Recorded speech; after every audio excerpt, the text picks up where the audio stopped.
Salam jumpa sahabat Alkitab. Ya, sahabat Alkitab, pernahkah kita berpikir bahwa kita sudah menjalani hidup ini sebaik mungkin, kita sudah bekerja sebaik mungkin juga, melayani Tuhan sebagai pelayan Tuhan. Tapi apakah semua yang kita kerjakan itu ke depannya nanti menjadi jaminan bahwa hidup kita itu akan selalu baik-baik aja? Nah, kita tanya nih sama seorang pendeta muda, pendeta Geget, apakah apa yang kita sudah jalan itu jaminan kita akan baik-baik aja? Kayaknya kalau yang namanya hidup ya Kak, nggak ada rumus pasti orang buat bisa baik-baik aja selamanya.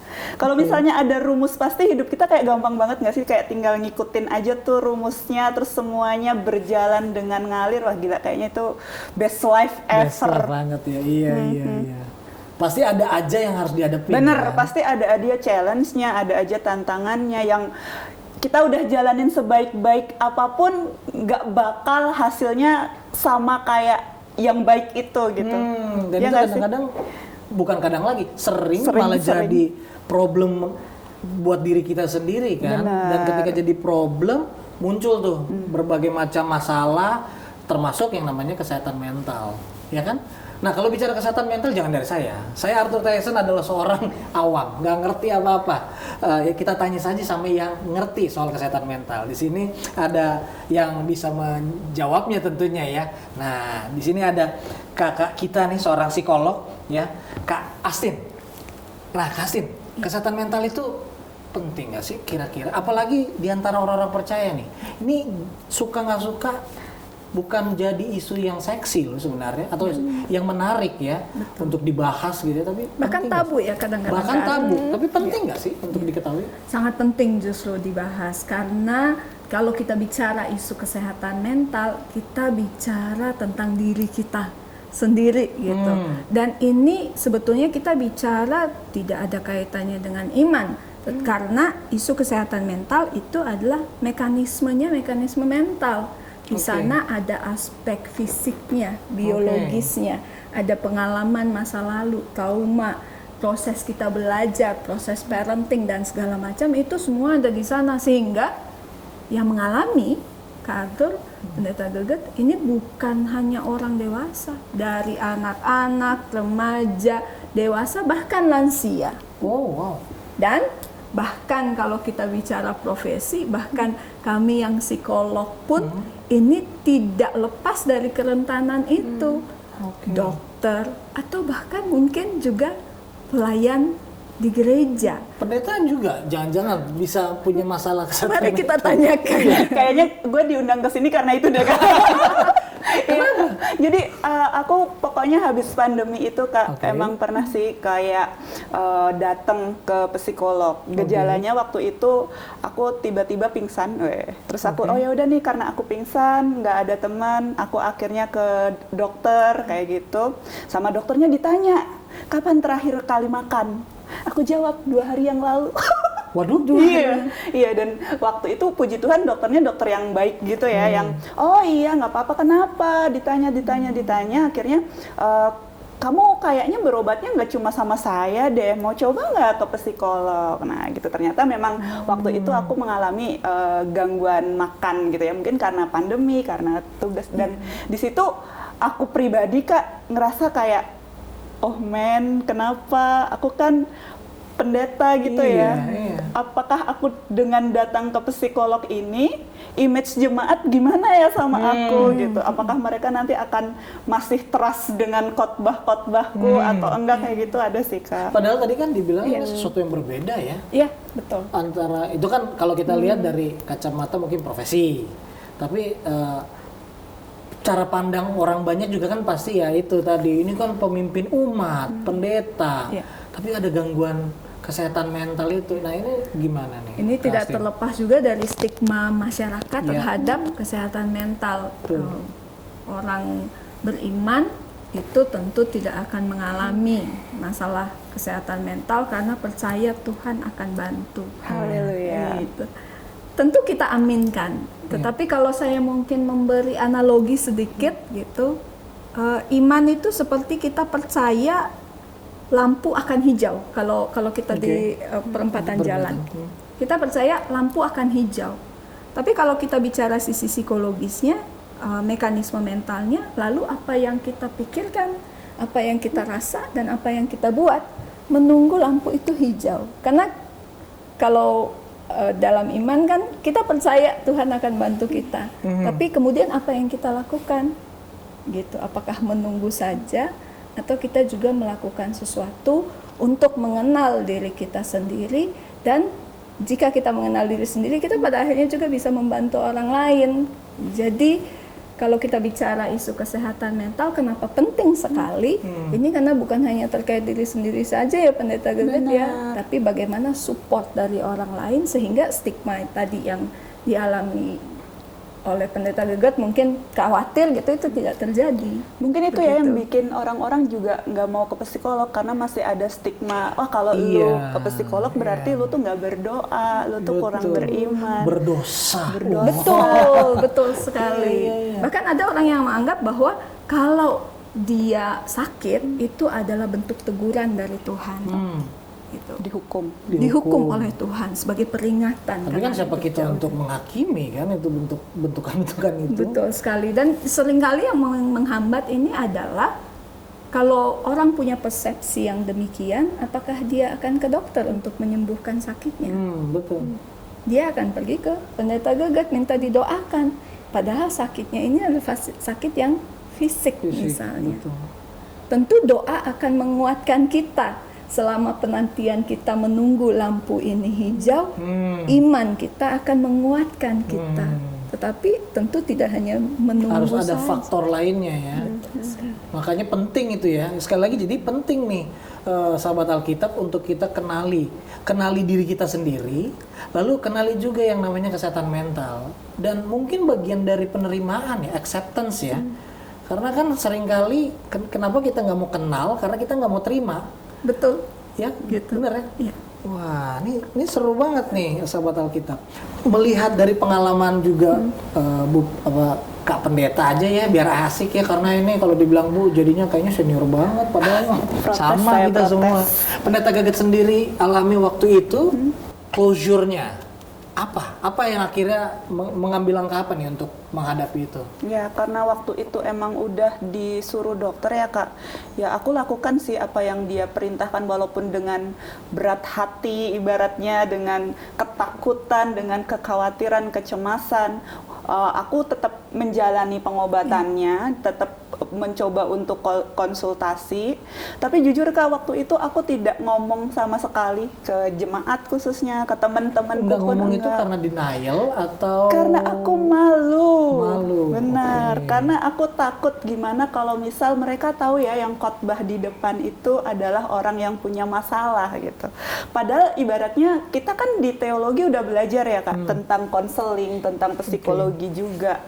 Tapi ternyata apa yang aku pelajari di kampus ketika aku menghadapi realita terjadi di diriku sendiri, nggak gampang buat menerima itu, kayak gitu. Tapi saya pengen tahu, Pendeta Geget yang kemudian kalau sekarang kita bicara seperti ini kan tentu akan didengar oleh sahabat Alkitab gitu, yang berani untuk open up, untuk menyampaikan ini, gimana nih? Pertama, aku mencobakan awal-awal di TikTok ya Kak, untuk sharing apa yang aku rasakan. Terus waktu di TikTok itu, pertama ya hal-hal yang sederhana nih tentang isu kesehatan mentalnya aja, bukan tentang ceritaku pribadi. Ternyata respon dari teman-teman itu bagus, banyak banget yang mengalami masa-masa pandemi kan. Nah di situ aku merasa, oh ternyata apa yang aku alami ini bisa loh jadi berkat buat teman-teman lainnya. Dan ternyata ketika gereja pernah jadi penghambat atau membatasi orang-orang untuk pergi ke psikolog, itu aku merasa perlu dibongkar begitu. Nah makanya dengan segala resiko dan konsekuensi, aku ceritain ke teman-teman yang ada di media sosial tentang apa yang aku alami gitu. Oke, wow, ini seru banget. Tapi setelah ini kita akan lanjut lagi ya, karena saya juga masih banyak yang mau ditanya, tapi ada sesuatu yang sudah disiapkan oleh teman-teman di sini nih ya. Ini orang-orang ganteng dan gagah semua di sini, cantik juga ada di sini. Yang disiapkan ini tentu ada sangkut pautnya dengan apa yang kita bicarakan di episode kali ini. Nah, seperti apa? Yuk kita sama-sama saksikan. Lu sih kurang berdoa. Mending lu tobat sekarang. Ini karena dosa dan kesalahan masa lalu kamu. Omongan-omongan tadi pasti nggak asing di telinga kita. Atau kalian salah satu pelakunya. Saat teman-teman kalian lagi kena masalah, itu yang kalian bilang. Ada. Ya udah, kita belajar dari kisah Ayub dulu yuk sebentar.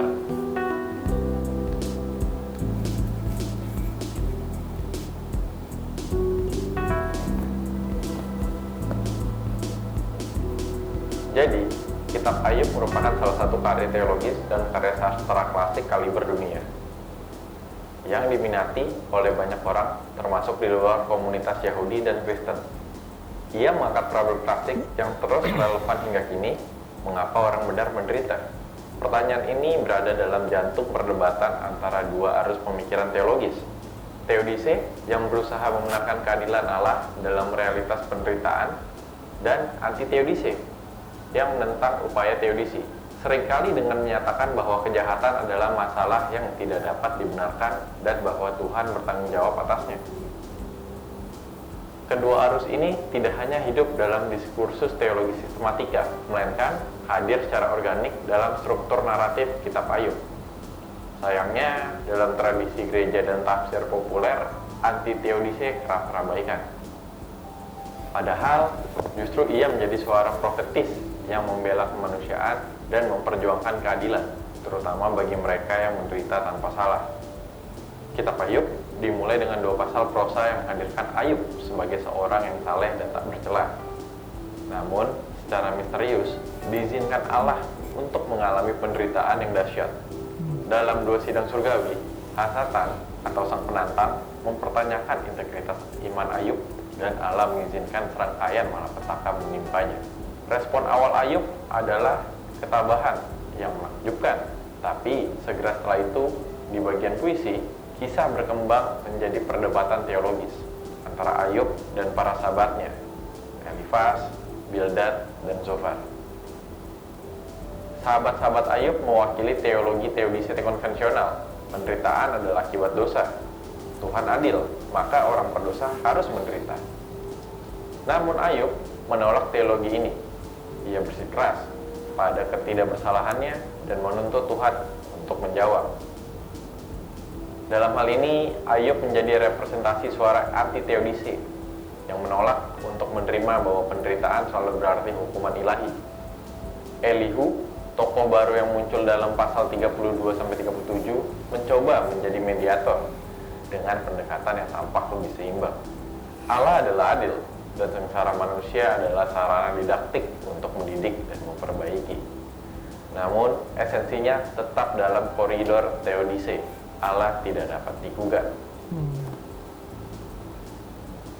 Titik balik terjadi dalam pasal 38-41 ketika Allah sendiri menampakkan diri dari angin ribut. Allah tidak menjawab pertanyaan Ayub secara langsung, melainkan menyampaikan retorika tentang misteri penciptaan dan keterbatasan manusia. Ayub pasal 42 ayat 6 menjadi kunci penafsiran klimaks narasi ini. Oleh sebab itu aku mencabut perkataanku dan menyesal. Aku duduk dalam debu dan abu. Namun, ayat ini membuka berbagai kemungkinan makna. Pertama, aku membenci diriku dan menyesal. Kedua, aku mencabut perkataanku dan menyesal. Ketiga, aku menolak debu dan abu. Keempat, aku mencabut perkataanku dan mengubah pandanganku berkenaan dengan debu dan abu. Pakar Perjanjian Lama, James Crenshaw, lebih memilih interpretasi ketiga. Ayub menolak duduk dalam abu dan debu, simbol duka dan pengakuan bersalah, karena ia bukan orang berdosa. Setelah bertemu langsung dengan Allah, Ayub menyadari bahwa penderitaannya bukanlah akibat dosa dan Allah justru memvalidasi pembelaannya. Menurut Robert Davidson, pakar perjanjian lama dari Skotlandia, kitab Ayub menyingkap kegagalan rumus deuteronomistis. Dalam kenyataan, orang benar bisa menderita dan orang jahat bisa makmur. Maka, tanggapan teologis yang tepat bukan rasionalisasi penderitaan, melainkan pengakuan akan the silence of God, misteri ilahi yang tidak terjangkau akal manusia. Donald Capps dalam perspektif pastoral menawarkan pendekatan reframing, memaknai ulang penderitaan dari sudut pandang yang baru, yang sama sekali terbalik. Namun, Crenshaw dalam keteguhan naratif Ayub justru menegaskan bahwa protes Ayub dibenarkan oleh Allah. Allah tidak murka kepada Ayub, melainkan kepada para sahabatnya yang mengatasnamakan keadilan ilahi secara keliru. Kitab Ayub mengajarkan bahwa dalam menghadapi penderitaan orang benar, gereja dan komunitas iman tidak boleh bersandar pada narasi teodise yang membungkam suara korban. Sebaliknya, diperlukan keberanian untuk mendengarkan dan mengakui realitas ketidakadilan dalam perang iman. Teman-teman boleh di-pause sebentar nggak di situ? Ini menarik ya. Gereja itu seharusnya jangan di posisi sebagai yang membungkam gitu ya bahasanya ya. Gimana nih Pendeta Gigit kalau melihat dari video ini? Ya memang ya, kadang-kadang aku juga sebagai pendeta kayak prihatin gitu. Ada banyak teks-teks Alkitab yang kalau nggak didalami, nggak dikaji dengan benar, nggak dikaji dengan konteksnya, kesannya justru malah membatasi kita untuk mengakses mental health.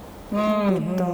Kadang-kadang hal-hal yang seperti itu tuh yang harusnya kita sebagai orang-orang yang beriman itu juga perlu berintelektualitas gitu. Jangan sampai teks-teks seperti yang teodise ini akhirnya menghambat kita untuk mencari pertolongan-pertolongan kepada psikolog gitu. Karena perspektifnya jadi menyalahkan korban. Padahal ada dinamika yang harus kita pahami dari sisi dia, bahwa kita jangan sampai blaming the victim, menyalahkan dia, kamunya aja begini, kamunya aja kurang berdoa, karena kamu aja kurang pelayanan. Bisa saja dia kurang melakukan pelayanan di gereja karena ada dinamika psikologis lain yang perlu justru dibantu. Kalau dari video tadi justru marah kepada sahabat-sahabatnya. Nah, ini juga menekankan pentingnya komunitas dalam membantu mengatasi komunitas masalah yang kesehatan. Tepat ya. Betul, yang mendukung. Yang mendukung. Oke, boleh dilanjutin teman-teman. Jadi, bagaimana pembahasannya? Sebelum kita mengakhiri, ada catatan penting lagi yang harus diketahui juga oleh para konselor di gereja. Dengerin ya. Sebagai konselor, kita juga perlu terbuka bahwa konseli bisa saja menderita tetapi tidak bersalah. Kalau konselinya terkena sakit penyakit, jangan diajak mengaku dosa, tetapi dikuatkan dan dihibur, dimintakan penyertaan Kristus. Kalau konselinya seorang istri yang dihajar babak belur oleh suaminya yang mabuk-mabukan, jangan istri yang disalahkan, tidak mau melayani suami, tetapi dikuatkan untuk mengadukan suami ke polisi. Boleh di-pause lagi. Nah, ini menarik nih. Seringkali treatmentnya salah itu tadi ya. Dan terlalu sering, terutama yang mungkin masih muda itu ya, merasa itu kan cuma jokes, cuma bercanda gitu. Hati-hati loh. Kalau bicara kesehatan mental itu sesuatu yang serius kan? Betul, gimana? Betul sekali. Karena terkadang orang menganggap, alah kok sensitif banget sih, kan bercanda doang. Tetapi yang perlu kita pahami adalah dinamika mental, kondisi kesehatan mental orang itu bisa berbeda-beda. Saya mungkin akan berikan analogi, sekarang musim hujan ya Kak Arthur, kita nih sama-sama kehujanan. Saya mungkin minum teh jahe aja udah beres. Pendeta Gigit mungkin sampai bersin-bersin gitu, tapi dibawa tidur selesai. Kak Arthur mungkin sampai demam harus minum obat. Lemah banget saya. Tetapi tentu ini karena ada kondisi lain iya, gitu. Jadi iya. kita tidak hanya bilang, "Alah Kak Arthur, masa kena hujan? Saya aja kena hujan gitu biasa Iya, aja, iya, lemah iya. banget sih." Nah, justru ini adalah stigma yang diberikan. Iya, iya. Padahal kan ini kita harus memahami ada dinamika lain, ada kondisi lain yang harus kita pahami. Tidak hanya bisa dinilai dari keimanan. Iman ini kan kita percaya walau tidak melihat begitu ya. Kita percaya pada sesuatu, tetapi bagaimana otak kita memproses bekerja dengan informasi atau keimanan kita, ini kan dua hal yang tidak bisa dijadikan satu. Iya, Kira-kira Kalau aku bedainnya gini sih Kak, nggak tahu ya nanti Iya. kakak benerin apa enggak. Kalau tentang mental itu adalah kemampuan kita mengandalkan diri kita sendiri dalam menghadapi challenge. Jadi gimana kita, apa yang kita lakukan, apa yang tindakan kita seperti apa. Tapi kalau iman itu adalah kemampuan kita mengandalkan yang di luar diri kita dalam menghadapi challenge. Makanya orang yang beriman itu akan dekat dengan pengharapan, dekat dengan hal-hal yang di luar diri kita lah. Ada faktor ajaib, mukjizat. Nah itu tuh dari iman. Tapi kalau dari diri kita sendiri, ya itu tadi tentang berkaitan dengan mental. Dua hal ini kayaknya mirip gitu ya, tentang cara menghadapi challenge, tapi realitanya jalur yang beda menurutku. Walaupun kalau itu berjalan bersamaan kan jadi Very powerful better, ya. kan? sangat bagus Sangat justru. baik, kan? Karena tadi iman itu justru menguatkan kita dalam proses kita menghadapi tantangan hidup. Tapi beriman saja tidak cukup. Tidak cukup. Iman tanpa perbuatan. Ya, betul. Oke, ini kayaknya masih Ya. belum selesai videonya. Kita lanjutin lagi. Nah, kalau ada temen lu lagi kena musibah, jangan ditanya habis bikin dosa apa. Ini kebiasaan anak muda juga. Sebaliknya, kita bantu dan temenin dia berproses dalam pemulihannya. Kitab Ayub mengajak kita bahwa Tuhan Maha Kuasa. Kita adalah ciptaan, tetapi justru karena itu jangan menyalahkan korban. Do not blame the victim, blame the perpetrator. Boleh Banyak di-post membaca kitab. teman-teman. Ini apa ya? Terlepas dari yang namanya budaya atau apa kebiasaan, ini sering terjadi loh, dan malah justru itu menambah beban mental kan? Iya. Contoh lah, mungkin kita agak sedikit keluar topik. Kalau tadi korban KDRT, korban pemerkosaan misalnya, kejahatan seksual, kan mereka juga susah kan untuk mengungkapkan karena dianggap salah, dianggap berbuat salah gitu. Ya. Itu yang membuat banyak korban kekerasan seksual itu tidak berani untuk menyampaikan karena kemudian yang disalahkan adalah dia. Either itu laki-laki atau perempuan. Laki-laki maupun perempuan, dan kalau kita bicara budaya lebih banyak yang menyembunyikan laki-laki karena budaya kita kan laki-laki harus kuat. Nah gitu. itu makanya ya mulai dari sini kita sama-sama perbaiki yang tidak betul itu ya. Oke, kita lanjut lagi nih. Jadi don't blame the victim ya, tapi the perpetrator. Bersimpati kepada tiga sahabat Ayub dan Elihu karena argumen-argumen mereka familiar. Tetapi hati-hati, bisa saja mereka terkena semprotan Ayub, penghibur sialan. Sahabat Alkitab, terima kasih telah kembali mendengarkan segmen kami mengulik Alkitab. Sampai berjumpa di segmen berikutnya. Salam Alkitab untuk semua. Tuhan Yesus memberkati. Kayaknya penting ya cari circle yang ngerti Nah, mental iya. health ini penting. Sambil kita lanjut ya, Iya. ada peribahasa begitu ya. Satu musuh tidak cukup. Satu teman tidak cukup. Satu musuh Salah. Gimana sih? Seribu teman tidak cukup. Itu dia. Satu musuh terlalu banyak. Itu dia. Ketika menjadi seorang caregiver, kita juga jangan malah tanpa disadari jadi seorang yang malah membawa dampak buruk gitu ya. Atau ketika ada orang-orang yang butuh bantuan gitu, carilah bantuan yang tepat gitu, walaupun Iya, betul. ya susah-susah gampang kan. Betul. Itulah sebabnya Kak Arthur, biasanya adalah lingkungan terdekat yang Keluarga. akan mempengaruhi.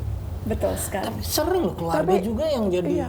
pendeta Dan, gitu dan punya- orang-orang ini loh Kak bingung membedakan tenaga yang terampil dengan curhat. Itu mereka belum Oh, bisa iya, konseling betul. dan curhat itu dianggap sama gitu. Iya. Ketika aku udah punya teman terus aku cerita ke temanku itu dianggap oh ya udah aku udah berbagi. Padahal kan ada hal yang Hal berbeda ya yang- ketika Iya, kita iya. ketemu sama psikolog. Kalau di Indonesia memang hasil penelitian juga menunjukkan bahwa orang Indonesia itu cenderung pergi ke teman, keluarga, 78 dan nih, pemuka 78. agama. Urutannya gimana urutannya? Urutannya biasanya orang terdekat. Ini Teman dong. antara keluarga atau teman Oke. dan juga pemuka agama. Gitu. Mereka akan mencari bantuan kesehatan mental kepada orang-orang. Itulah sebabnya juga saya kira diskusi-diskusi seperti ini harus lebih banyak dibuat gitu Iya, sehingga iya. kesadaran ini semakin Kalau luas. soalnya ada yang bilang psikolog mahal kalau pendeta gratis. Ya, memang betul. Tapi ini kan sama juga saya minta pendeta ada obat sakit kepala nggak? Dengan kita pergi ke dokter untuk minta resep. Gitu. Jadi saya kira mungkin tidak bisa dibandingkan begitu saja gitu. Ya. Karena betul sekali bahwa lingkungan ini bisa menjadi faktor protektif membuat kita bisa dapat support atau justru jadi sumber stresor gitu. Sehingga sekali lagi kalau kita mau menjaga kesehatan mental satu orang ini tidak hanya dituntut dari orangnya saja, tetapi lingkungan juga bagaimana. Untuk menjaga kesehatan mental lingkungan, kita juga harus memperhatikan individu per individu. Dan yang aku rasain ya Kak sebagai pendeta yang kayak pernah ke psikolog, pendekatannya pun tuh berbeda gitu. Kalau pendeta mungkin kita akan lebih banyak mengafirmasi perasaan, Oke. menyatakan bahwa dia aku ada di sini, Tuhan ada beserta kamu. Betul. Tapi kalau di psikolog itu memang kita nanti diajak tuh untuk memproses diri. Tadi ya yang Ya. Kakak selalu bilang tentang diri kita, tentang diajak journaling, diajak mengenal diri kita Dianalisa dulu ya. dianalisa juga. Nah, Oke. itu tuh adalah treatment yang aku rasa beda nih. Walaupun aku sebagai seorang pendeta belajar konseling pastoral, belajar psikologi, tapi ada nilai-nilai poin-poin lebih dalam yang nggak aku dapat dari yang didapat ketika aku ke psikolog kayak Oke, gitu. oke. Karena kalau dengan psikolog, kalau perlu dikonfront akan dikonfront oleh psikolognya. Jadi psikolog akan berdiri pada posisi untuk, kalau saya bilang, kalau ingin pergi ke psikolog, konseling, ini berarti kita akan melihat dari sudut pandang yang berbeda. Jadi tidak selalu memvalidasi saja, tapi ayo kita lihat dari sudut pandang yang berbeda. Itu balik lagi ke pernyataan awal tadi ya, bahwa ini adalah dua hal yang berbeda sebenarnya. Jadi itu yang tadi pendeta Geget sampaikan, treatment yang dirasakan memang berbeda kan, antara pendekatan secara psikologi dengan pendekatan secara teologi begitu. Dan ya kalau boleh tahu nih, hasil maksimalnya apa kira-kira yang didapat kalau treatmentnya betul? Ketenangan hati dan pikiran. Oh, Artinya oke. kita akan menyadari bahwa ketika kita menghadapi masalah, karena mungkin saya akan ubah sedikit gitu ya. Orang yang sehat secara mental adalah bukan orang yang selalu bahagia gitu, tetapi orang yang adaptif. Dia memahami bahwa ini kondisinya sedang sedih. Iya, saya sedang sedih. Tetapi what can I do? Dengan kesedihan Apa itu. yang saya buat? Apa yang saya pelajari dari kesedihan ini? Kemudian apa yang membuat saya sedih? Jadi orang yang sehat secara mental, dia akan memproses ke dalam. Oke. Tidak dalam tanda kutip menyerahkan, oh ini karena Tuhan yang mengatur. Ini kan jadi kendalinya dalam tanda kutip seperti lepas dari personalnya. Tapi ini mengambil, oke, ada yang bagian saya, ada yang terjadi sedikit banyak karena ada peran saya di sana. Sehingga apa yang bisa saya lakukan? Kalau dalam term istilah yang lebih ini adalah self-awareness. Self-awareness. Self-awareness, lebih menyadari ke dalam pergolakan-pergolakannya, kemudian tantangannya, hambatan yang dia alami seperti apa. Termasuk penerimaan diri. Sangat. Oke. Sangat. Orang yang self aware dia akan menerima kelebihan dan kekurangan dirinya. Acceptance ya. Seperti yang Acceptance. sekarang dijalanin sama pendeta Gegat. Aku kayaknya belum sampai di tahap itu deh, kayaknya Tapi aku terlalu jadi- perfect banget kalau di tahap itu. Karena aku ingat satu ungkapan gitu, ini ungkapan seorang yang bernama Nelson Mandela ketika dia dalam penjara, jadi dia dalam kungkungan. Dia bicara soal kehidupan dia, nasib dia berikutnya. Dia bilang, saya adalah kapten dalam hidup saya. Jadi dia yang tentuin arah gitu loh. Dan ini masuk, aku keinget dengan pernyataan. Karena sebetulnya kalau kita Pasti. bicara self acceptance itu self acceptance bukan sebuah titik akhir dan selesai gitu. Jadi kalau dibilang pendeta Gegat kan memang menerima kondisi saat ini, bahwa besok ada tantangan lain ya akan dihadapi gitu. Begitu juga dengan pengenalan diri dan segala macam. Ini bukan sebuah setelah mencapai titik itu kita menerima diri sepenuhnya. Aku jadi inget quotes-quotesnya itu Kak, yang apa? Nanti ditampilin ya tolong editor. Jadi tugasnya untuk Tema kita kali ini kesehatan mental, tapi lebih ke mental editor. Iya. Jadi ada ini Kak, cara kita sembuh dari kesehatan mental, ekspektasi yang garis lurus gini, realita. Betul-betul yang berbeda ya. Iya, beda Iya, banget. Nggak segampang itu. Jadi kalaupun kita sekarang dalam kondisi yang oke, kita sudah bisa optimal, kita udah bisa berperan, kita nggak akan tahu kok ke depannya apa yang terjadi. Sama yang kayak tadi Kak Arthur bilang, kalau kehidupan kita nggak yang baik-baik aja terus, nggak ada jaminan kita bisa stay oke terus.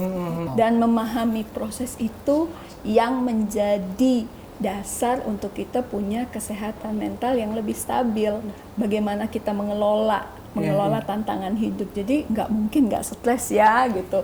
Pendeta nggak mungkin nggak stres. Psikolog pun Bisa. tidak mungkin tidak stres. Iya. Namanya hidup, tantangan-tantangan itu pasti ada. Sehingga illusion of the perfect faith, bahwa ada keyakinan, kepercayaan yang sempurna, yang bulat, ini yang mungkin perlu kita kritisi bersama, bahwa jangan sampai kita terperangkap oleh itu sehingga kita justru tidak mau mencari bantuan. Jika merasa misalnya, kayaknya udah mulai terganggu ya, susah motivasi, kurang termotivasi, susah fokus 2 minggu belakangan ini, nggak ada salahnya kok pergi ke psikolog. Iya. Dan itu tadi sempat disinggung juga soal keterbukaan, termasuk keterbukaan pemuka agama atau gereja. Betul. Ya. Kadang-kadang bingung Kak, kan ada tuh ayat hati yang gembira adalah obat. Makanya orang-orang yang lagi sedih, lagi baper, lagi galau, kamu tuh karena hatimu nggak gembira gitu, kamu nggak sesuai firman Tuhan gitu. Kadang-kadang kan itu juga jadi challenge ya bagi kita seorang pendeta yang juga belajar tentang isu mental health ini, gimana gitu untuk menjelaskan atau membawa tafsiran-tafsiran Alkitab ini yang lebih sehat di tengah-tengah jemaat. Nah itu juga PR banget buat gereja sekarang.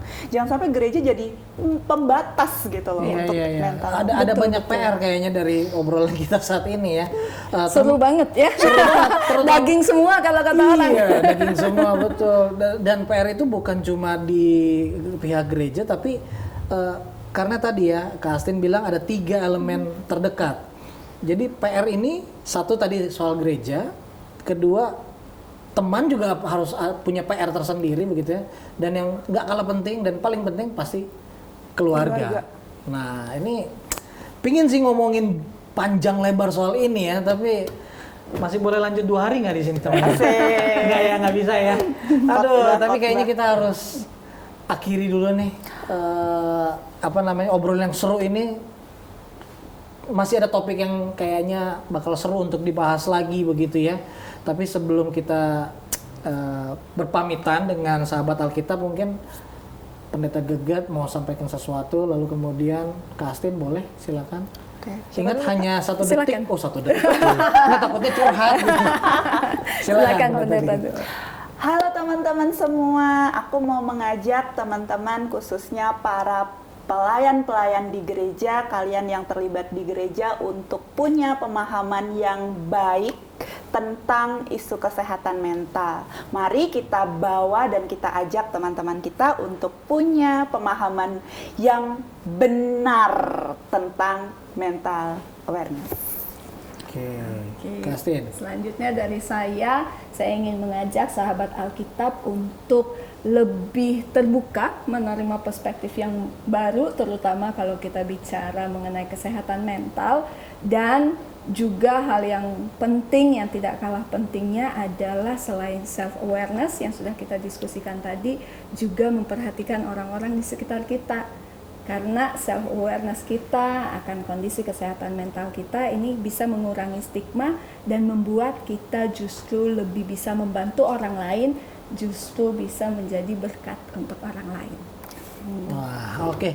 Kastin, Pendeta Geget, makasih banyak. Thank you. Terima kasih banyak sahabat Alkitab dan kita ketemu lagi di episode selanjutnya. Ya.